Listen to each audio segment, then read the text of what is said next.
Welcome back to the latest edition of The Hex. Myself, Daniel Robertson, John Arnold, Armand Kafai. We are back after a week off. Some of us were traveling for pleasure. Some of us were traveling for business. But lots happened across the soccer world. So, guys, we have got plenty more than 6 topics we probably could talk about. So we just picked the 6 best. This is The Hex. Let's get into it. Guys, we normally do the winner of the week in MLS, but the winner of the week would probably be unanimous in this one. So let's talk about the Vancouver Whitecaps. No one had a better week in CONCACAF this last week as they went to Monterrey. Technically, they went to Torreon. They played Monterrey, 1-1 draw. You could have written them off. They came from a goal down and earned the draw that got them through to the next round where they'll play Pumas. And then they went on the road to Frisco and beat FC Dallas.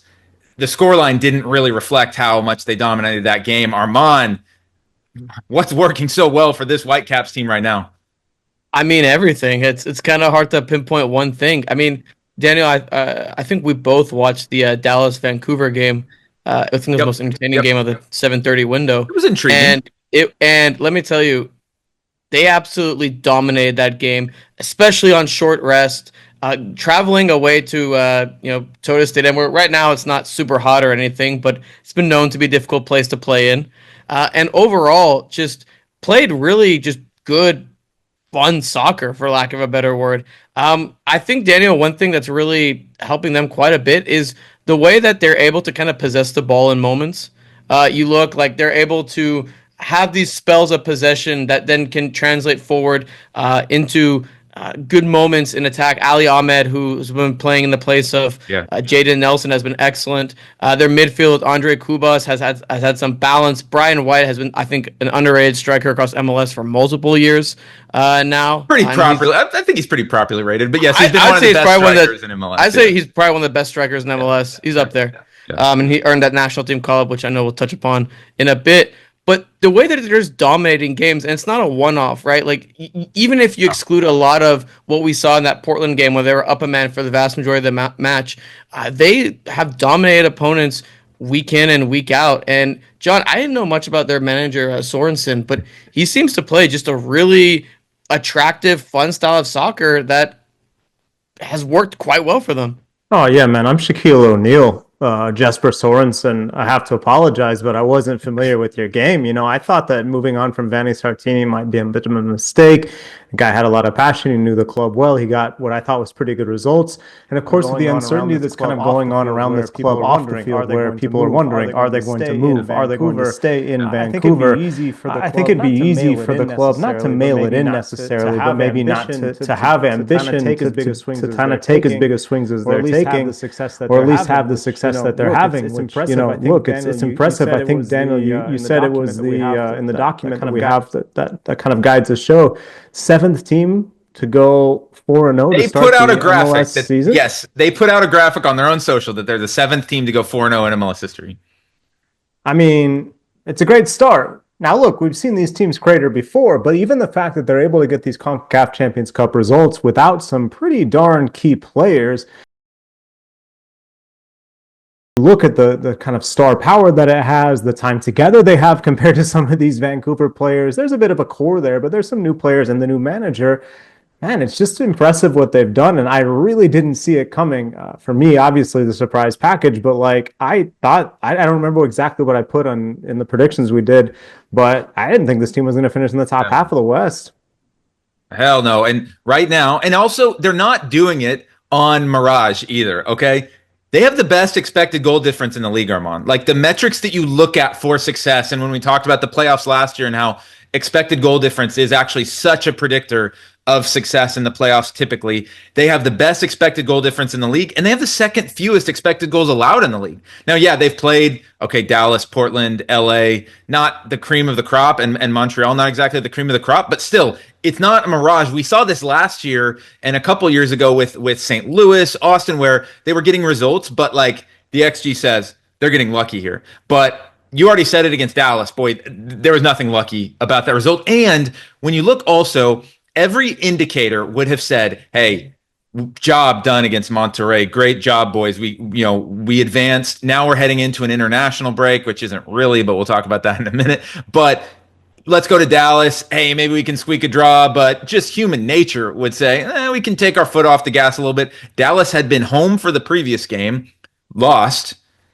Every single indicator pointed Dallas should run them out of the building, and you would have said fair play, like, good result. They didn't, and yeah, super impressed by Vancouver.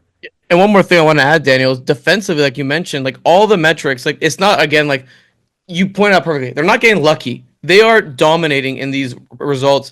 And even in Ben Wright put out a graphic talking about the even game states and their goals added. If you look at the graph, it's like every other team is here. Vancouver is like in its own like place here. Like they are dominant, and that's for the podcast listener. He's pointing to one section and then to a completely different section. we got link the graph on whatever our socials, but they've been absolutely excellent. And there's nothing that's like, oh, this is really lucky or anything. Now there's gonna be some challenges. That's like, oh, this is really lucky or anything. Now there's going to be some challenges coming up with better opponents, but man, I've been really impressed by the way that they've been playing. And Vancouver will play Pumas in the next round, another banger. Staying on MLS, it's not quite the quarter pole, let's say, but MLS has reached a milestone through the first month of the season, heading into the international break. And there's plenty of good teams and plenty of good stories to talk about. But what we want to do next is, as MLS takes a pause for CNL, is MLS taking a pause for CNL? When you look at the app, what apps, I'm looking at like Live Score, right? And you see, what games are happening on Saturday next weekend? And it's like no Liga MX, no Premier League, no Liga, no Bundesliga. But there's little old MLS with 13 games on Saturday night. Guys, they're powering straight through CNL. At least they're not playing on the same days as CNL, except for one game on Sunday. But is this the right way to do it? It seems, I thought they got away from this. I thought teams could opt in if they wanted to play, but apparently not. 13 games on Saturday. It used to be, that was kind of the idea, that maybe you could say no or what have you. I just think, I've been on this same point for a long time, and I think you're different than me in this, Daniel, that you're kind of more club over country. Absolutely, yes. I'm always country over club, and I just think that not only does it kind of, it makes difficult decisions for clubs. Managers have to figure out what to do without often some of their best players. Players sometimes feel bad or have to make their choice. It also just makes the product worse, right? Yes. It's hard to sort of understand if you're a casual fan going to the stadium. Well, why isn't this guy here? Why isn't the star player that I saw on a billboard that my kid has the jersey of, or that I read about in the newspaper, or whatever people are doing these days? Why are they not here? I think yeah, of course, on the newsletter, getting CONCACAF. I think that like it just adds so many different elements, and these other leagues have figured it out. There's teams that play lots of games, too many games in a short period, and yet they're still taking these breaks. I did a story on a woman who's coaching in Belize. Belize is taking a break, so Belize can try and qualify for the Gold Cup. Like, this is not sort of like, I just think that you could find a way to manage this. And it's easy to point the finger at Open Cup, which is getting started this week, which I think we're going to road trip up to Texoma tomorrow. I'll see you guys there. What? Leagues Cup is happening in the summer. Like, everyone wants to point the finger at other competitions. But, really, I do feel like it's more about a non-willingness to play during the week. Over and over, I think we just kind of make the same point where us, the sickos who are going to be watching these games, we want to see it at a better time, but the owners don't seem interested in that. It seems like the weekend is more important. But at a certain point, I do think that you water down your product and make it worse. Yeah, I mean, a few of the highlights here. Atlanta's top 3 outfield players are going to be off for their game against Cincinnati, who won't have Kevin Denke. Charlotte's not having Lil Abada, Ajamong, Tim Ream. They're probably 3 best starters. 5 starters for Minnesota, 5 starters for Philadelphia, all out. I mean, Armand, when you look at the schedule this weekend, Cincinnati versus Atlanta, like, damn, this is a banger. I want to lock in for this one on Saturday afternoon. And then you realize, we're not going to see, Miguel Almiron. I know no one's tuning in to see Bartosz Slisz, but he's still a very important player for Atlanta.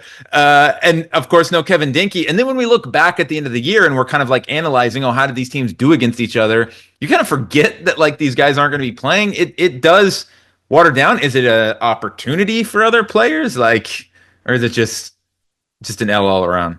I mean, I think it's just a flat out L all around. Like, and again, this can also go to player recruitment, right? Because then are you going to go after maybe the top players in a certain like for a certain country, or are you going to say, hey guys, like we want a really good Brazilian that won't make the Brazilian national team because the Brazilian national team is stacked. Like these things kind of matter in your player evaluation. You've got a player like Evander, right? He's going to be available.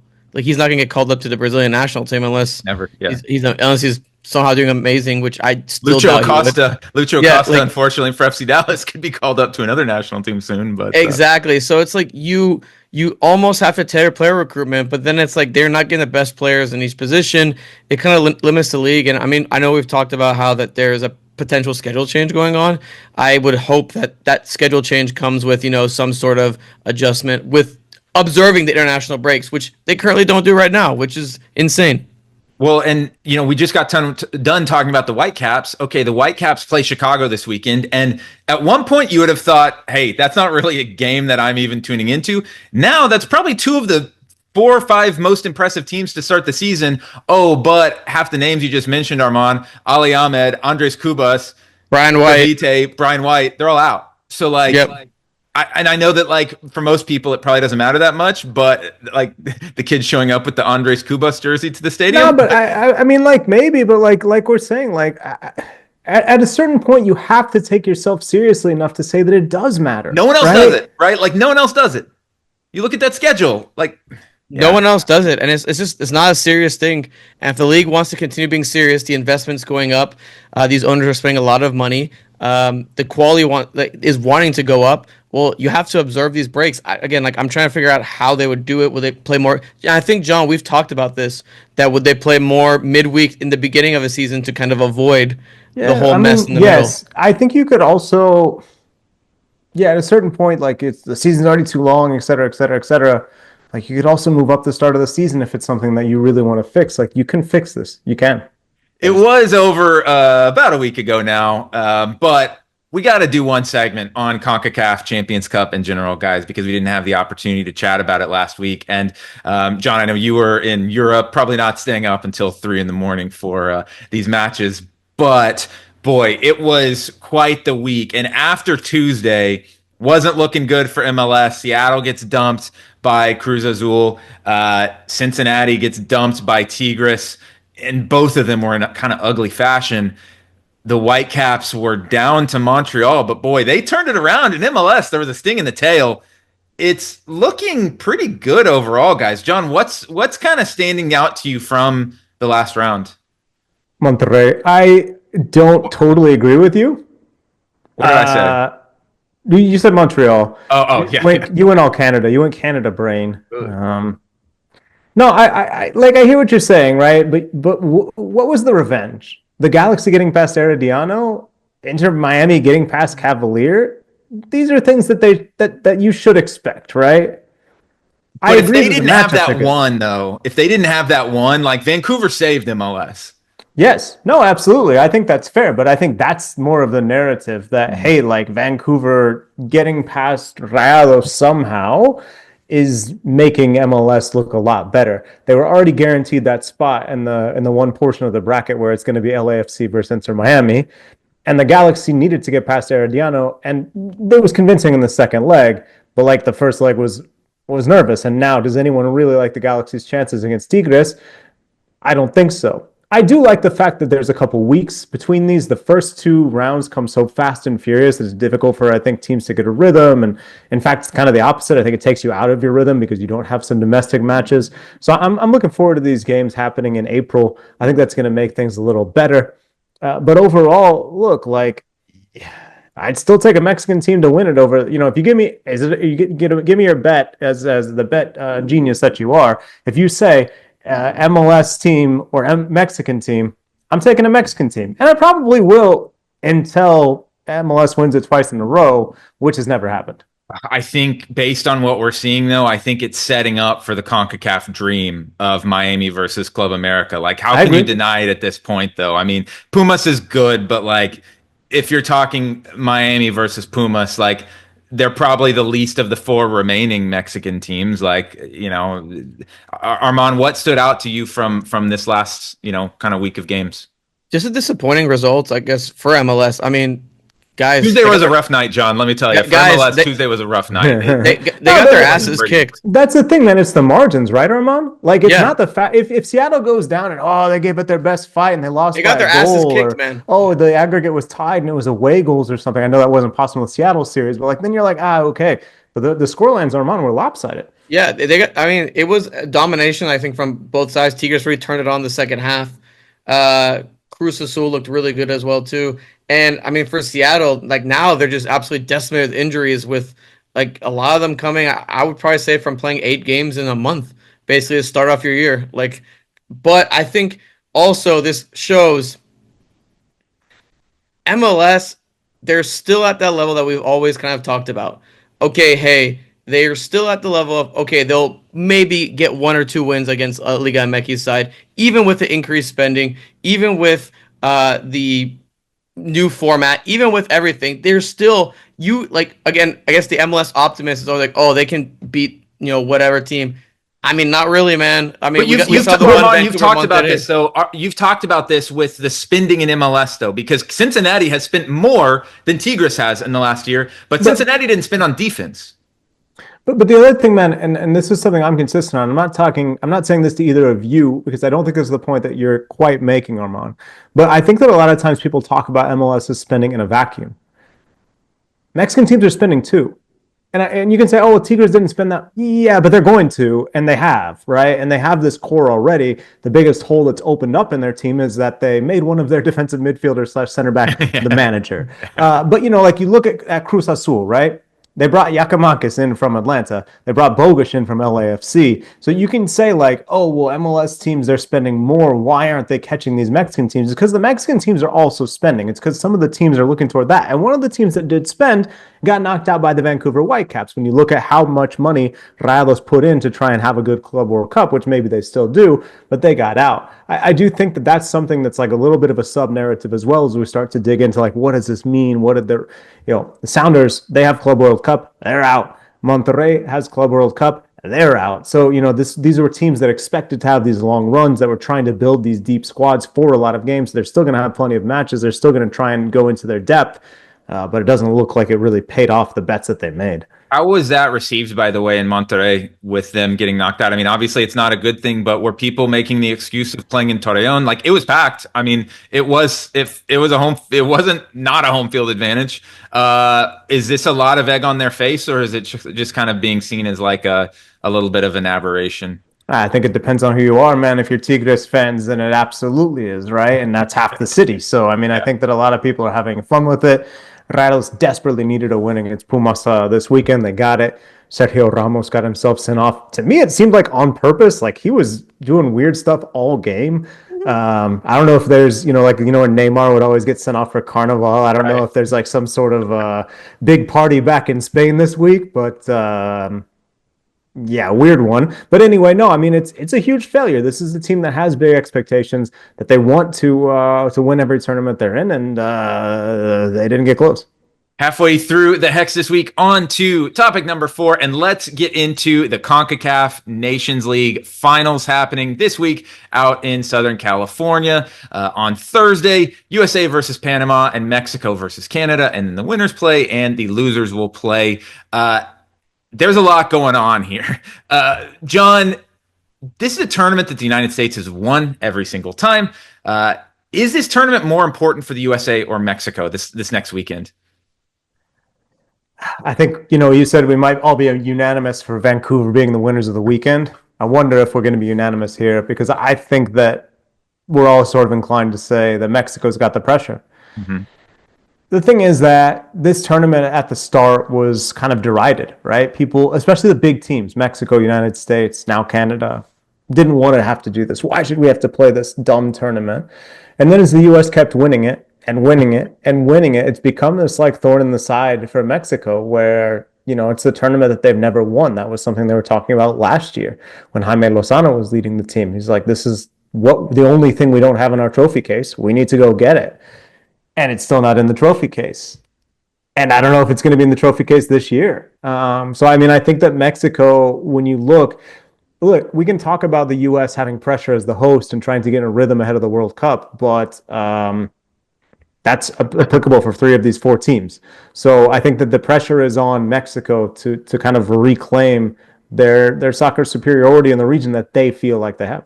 I think it's very interesting, by the way.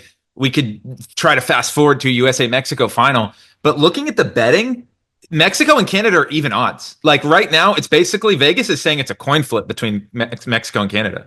Oh, I agree, man. I think that game is. I give the edge to Canada. I Yeah. do. I think that Canada together as a team, they understand each other better. When you look at it happen in Copa America, when you see, maybe Mexico has a talent edge, maybe. But when we talk about and we'll get into some individuals here that need to stand out, I just think that Canada should go into that game feeling itself. And they really want to set up that final with the US. They do. Yeah, and Armand, if you were going to take the other side, I think we probably do all agree it's Mexico. I mean, I'm dead on with you, John. I mean, the USA's won this 3 times in a row. Like it doesn't. The only thing they're trying to figure out, I would say, individual performances are more important than the team performances at this point. Finding does our midfield gel, etc. Armand, if you were going to take the side of the U.S. though, and saying it is more important for the U.S., kind of what would be your arguments there? I would probably say exactly what you mentioned. Like, it's all about there's been moments where the U.S. hasn't looked great, right? Like, I mean, I know it was a friendly where they were missing quite a few players, but that game against Mexico, they looked really rough in the middle. And it's all about finding those players that can fit in those positions. It's still for Mauricio Pochettino trying to figure out who fits where and what best positions. And those things in competitive games that are completely a luxury for all 3 of these teams are going to be important. And also, there comes a huge amount of, not huge amount, but there comes pressure in these games. And I know we can kind of make the argument for all three of these teams are going to be hosts, but for the U.S., this is actually a game. These are actually games that actually matter. And again, and in a stadium. Well, I guess they're not playing World Cup in SoFi, but yeah, they are. They are. Are they? Oh, yep. And the U.S. is playing 2 games in LA. That's what I was thinking. They're going to be playing 2 games in LA, so it's kind of as close to a tune-up as you can get, right? And they've installed a makeshift grass, turf thing in there to try out. I was reading about it. It's pretty interesting, to say the least. I mean, for me, again, it's You're really selling it, brother. I'm not Alan Reed. What can I say? That's his job, not my job. But it's all about finding those players that work in Pochettino's system. I still think he's trying to find those. And again, we're going to talk about some players later on. But I would probably say the pressure is more on Mexico because of their recent performances and whatnot, and the rise of Canada as well. That game, I mean, when they played last time, it was a really tough game as well. Yeah. So, John, real quick, what about? I mean, in these Nations Leagues now that we've done it every year for the past bit, there's that other also ran team between USA, Mexico, and Canada. Panama is a team that, what should we expect from them a little bit? Because this is a team, obviously, this is the only team that has to still qualify for the World Cup. Yeah, but to me, man, it's the same story for Panama until it isn't. Maybe you could say that Copa America last summer was the breakthrough when they beat the U.S. in the group stage. But I think it's a Panama team that seems to get himself there and then fall short. That's been the story in basically every tournament. It's a country where, I did the interview on the CONCACAF with a Panamanian journalist friend of mine, and I'm like, you guys have Coco and another number of other great players. Oh, do you? And it's they've got, Michael Murillo playing in in France. And after that, there is a big drop off, right? There's guys who are good players, but, Thomas Christensen, the manager, has pushed them to move abroad, but a lot of them have ended up abroad in South America at a good level, playing Libertadores, but not at the level of the other 3 countries in this tournament. So, look, they could do it. Yes, it's possible, but, they are, for me, the clear 4th team in this Final Four. Staying on CONCACAF Nations League, we did talk about it a little bit. John would stay on the CONCACAF Nations League for all 6 topics if he could. That's right. Players. This is as much about players as it is teams, especially for the U.S. But John, with Mexico looking at the roster, we've talked about this on the show, the Santi Gimenez versus Raul Jimenez. There's a lot of different dynamics there. There's plenty of old stalwarts, but what players are you looking at for Mexico right now in the next week that can really make their case to get on the World Cup roster or World Cup starting 11? For me, it's Santi. It's Santi Gimenez. Because the thing is that you have a player who has excelled for Mexico basically one time. He has 4 goals in his entire Mexico career. One of them, the goal in the Gold Cup final against Panama, was in an important moment. Other than that, when they've needed him the most, he hasn't been able to perform. if he's not able to perform wearing a Mexico shirt, then what good does it do other than just being proud of a guy for him to be at AC Milan and be in these big moments and get mentorship from Zlatan Ibrahimovic and play for big teams? How does it help the national team if he doesn't perform when he puts on the national team shirt? I think it's coming at some point. I think there's a breakthrough at some point. But if it's not March, then when ahead of the World Cup? And I think those doubts really start to play. Where do you start Raul because he's an older guy? What are you going to do? So to me, Santi Gimenez has to state his case in these March Nations League games, or else I just don't know when it's going to happen. There are a couple other big names that I would put in that category. And one of them is Edson Alvarez. Edson is thought of as this sort of Rafa Marquez successor. He can play as a center back. He can dominate in the midfield. But I don't think he's had the leadership that Mexico needs, and I don't think he's put in the tactical performances that Mexico needs in some of these big games as well. So I think that he kind of needs to have a breakout. And I'm also looking at two players, the center back pairing, Johan Vasquez, Cesar Montes. Look, to me, it's Mexico's center back pairing of the present and the future, and maybe some of the recent past. They got to do well against these attacks. They're going to be difficult. I don't know what else Mexico would do. There's a couple other options if they don't do well. But, it's definitely not like I'm not digging up some hipster picks, but Mexico needs its big names to perform in these competitions. And so far, it's been inconsistent from these guys who are supposed to be the next generation. That was going to be my kind of question was Mexico needs to figure out who is the emotional leader of this team now that Hector Herrera isn't there anymore. And when things get really difficult, let's say they play the USA in the final and it's a hard, tackles are flying in. Because I never saw that at Alvarez. Like, who are the guys that are leading, getting in people's faces? You saw it out of Ochoa, you saw it out of Herrera, you saw it out of plenty of guys, and those names are gone now. And maybe Huerta, you do see that out of Huerta some, and I've liked a lot of what I've seen with him on the national team, but like, who is that guy that's going to step up? And then also, is Efrain Alvarez like a real chance of making the World Cup run? Is he doing it in Liga MX? I haven't been watching a lot of Xolos this year. Yeah, he's been good. I mean, Xolos have been so fun in attack and so bad at defense. It's been crazy. Juan Carlos Osorio just got fired. They're good to give up 3 to 4 goals every single game. Efrain can do it, and he's just a different player, right? I think he's kind of that classic change player where he's left-footed. He can hit a ball in a dangerous way. I think he could bring him in late. I do think he could make a push for the World Cup. Maybe would need to move at a different club, but it's possible. It'd be crazy if he I'd be happy for him. That'd be nuts. I don't beef with Efrain Alvarez. Armand, on the US side, we talked about it in the last segment. Where are you looking at players who can kind of step up? It's got to be in the midfield, right? Yep, I have two positions in no. It's the midfield and it's like a forward, because I know so starting in the midfield. Tanner Tessman that's been the exact name he's been excellent for Leon. He's been playing. It's like Pochettino's crush too. I mean, he brought him in and exactly used him early and often. Exactly, and he's been playing great for Leon. Like he's been a starter in and out for them. And again, they need someone in that midfield. They need someone that's going to be a workhorse in there, that's going to press, that's going to recover the ball, it's going to have that balance. And to me, Tessman is that guy. I think he's always been that guy, but he just has these weird moments throughout his career where he has really good like club moments, back down. It's always like a kind of up and down wave for Tanner. So I like Tanner quite a bit, and I think. Go ahead. And Weston is at his best when he's out on the wing, like playing a central kind of winger role. Yep. He's not at his best right in the middle of the park. That's not, that's not where he's at his best. And if you can get Tessman to play that one midfield role, then you have either Adams or Cardoso, mainly Adams as the water carrier up the field. I mean, that will be huge. There are definite similarities to Sargent and Santi Gimenez in the sense of, do it for the national team. Like, just do it for the national team. If Sargent would just do it for the national team.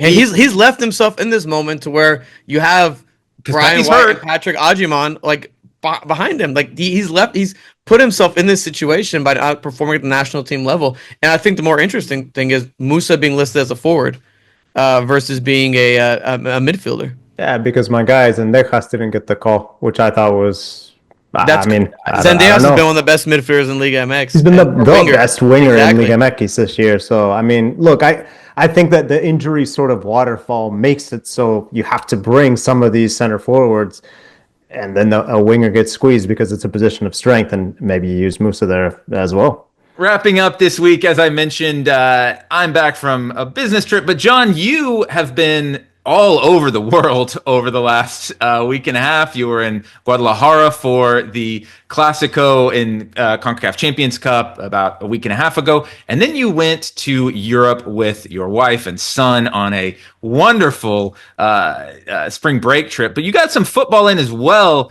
And I wanted to kind of ask you about like the difference in that, just how different it is to go to a Clasico in Mexico, in Guadalajara, to you went to Copenhagen, FC Copenhagen versus Chelsea, and then you also went to QPR against Leeds, correct? So That's right. Yeah. great games in London. Man, it's just thinking about from the cultural side, like that's got to be really cool, right? It is, it is. And I think they both have their strengths. And that's part of the reason we love this game. And we love to travel to watch matches because you get little glimpses of other cultures when you're doing that. You know, I think like it'd be a little reductive to say like whose atmosphere was best. They're all different games. Let me tell you, Chelsea, Stamford Bridge, really cool experience. The pre-match was great. I enjoyed kind of the pub culture and everyone arriving at the station. I thought Copenhagen, like, guys, I don't know what y'all's stereotype of Copenhagen is, but I'm like, oh yeah, kind of like a great city to visit, but like more about like 5-star restaurants than about like traveling, Conference League away day. But man, they traveled hundreds of fans. They were going back and forth, bantering in English. They were better than Chelsea fans. So credit to them. I think part of it is that Conference League might mean more to them than it would to Chelsea. But Chelsea moved on. So QPR, you just get this community feel. It really feels like, I got a hookup from our friend Theo Lloyd Hughes, who does a lot of great coverage of women's soccer. And he's still a QPR season ticket holder, even though he lives here in the U.S. And his family has been going for decades. So, part of it is that I was kind of brought into that and got to meet some of those folks. And they've been going for years and years. And in that small, intimate environment, you get that vibe. One thing that is interesting that we didn't talk about, like preparing for the show, but I think is actually really important, is that I didn't get to go to a game in Amsterdam, and yet I saw so many kids playing and playing in an organized way. We went to go see windmills, Dutch windmills. It's my wife wanted to see them. It ended up being a really, really cool area, but it was pretty far outside of Amsterdam. You hop on the train, you walk for a little bit, and you see these windmills. So it was a cool experience, but right there next to the windmill, I guess, launching ramp or trail, there was the community club, the club for that city. And there were kids playing of all ages, and we saw people wearing the gear in the city. Even a guy I saw who I think had just been training or maybe kicking around having a beer at the same place that we grabbed a beer after having a windmill. Maybe not the peak athletic performance, but the understanding is that it's something that the community does, that it comes together. And I think the key sort of word that kept coming to me was access. You can take the train from anywhere in the city to that field, even though it's a small, small town, and you can practice and you can get better. And one of the kids who graduated from that club is currently in the Ajax setup. So, that's the point. I think that you kind of, there's not, I'm sure there's infighting, right? I'm sure there's BS that we don't see. I'm sure there's soccer moms and dads who think their kids should play more. I'm sure some of the same cultural issues that happen in North America, especially the US, I'm sure that happens in the Netherlands. But I think there's a reason they're better at player producing than we are. And I think some of it has to do with community and infrastructure and building those things to work. And so, yeah, great experiences. Really, really fortunate month of travel for me. I'm going to be sitting my happy self on the couch watching Nations League, some March Madness, eating some, low-cost meals for the next few weeks. But, subscribe to the newsletter as well, everyone. But no, it was a great trip. And I think, that's what I really came away with was that community, right, at QPR, at this small Dutch club. And in Guadalajara as well. But, that's such a, Chivas feels like such an international club, and Chelsea feel an international club. And these people that are, showing up to coach kids every day or every Tuesday or whatever it is, they're the ones who are making the difference and sometimes making players who are going to end up going to the national team. That's really cool, man. Yeah, I've been to the windmills as well, and I remember I don't think it was the same ones, but I remember that walk out to it's like out in the middle of the field. And did you see the little houses they have in there? Like people live in the windmills. People are living in there. There's like a dude running a ferry too. It's like it's just different, man. But how did the outside the stadium? How is it kind of different between, let's say, a QPR on a regular, and it was a big match, right? I mean, against Leeds, who's a Yeah. promotion favorite. How is the outside different? Because I remember going to games. We didn't go to Chivas, but in Mexico City. I mean, it's a completely different experience where you're getting food. There's street vendors everywhere. It's about as much as the smells and You have to take off your belt. Yeah, as everything else. Yeah, Yeah, you got to take off dude, your belt. I'll tell you what, man, that's a huge difference because at QPR, I was all worried. Like had like my little bag from the merch because I bought like a couple different items and like they check your bag, but then like the person next to me had brought in her coffee from the place that I had gone to before the match to get a coffee. Like it was like a little record store with a coffee counter, and you can just kind of do whatever. In Mexico, that would not fly. Or you can't bring anything. You gotta take your belt to the belt check. It's security reasons, and look, there's been violence in English football, right? Like it's again, like I think it's easy to sort of go into this like, oh, one good, one bad, but like you're asking, it's just different, right? Before a match, it's different. Chivas has that kind of American tailgating vibe because the parking is bad and like there's not really good public transit to get out there. So it's going to Chivas is a lot different than going to Puebla, than going to the Azteca or whatever the heck we're going to call it now. But yeah, the pre-match was great at Chelsea at QPR. Pubs check to see like, hey, where's your ticket? We don't want a Copenhagen fan in here causing mischief. We don't want a Leeds. There were the traveling Leeds fans. I think had their own pubs, and they were good. There were a lot of Leeds fans, but yeah, it's just a good vibe. And I think like, yeah, again, like same deal. You have access to get there. You can take the train. People are excited at the train station. People are walking over. You get that energy that's kind of building before a game. That happens in some U.S. cities, but in a lot of them, the infrastructure just means that's not popular. I read Jonathan Wilson, the British writer, had a thing actually about Dutch soccer culture, talking about how that is influenced by government and transit and all these different things that we talk about. And I just think that does play a factor. Ultimately, it's the same game. That's what makes it cool. Is the Mexican style better than the Dutch style? If that penalty had been whistled, maybe we would say so. But I think overall, yeah, it was a great vibe. I popped in. It was a lunchtime kickoff, so that I wasn't planning to do any heavy drinking.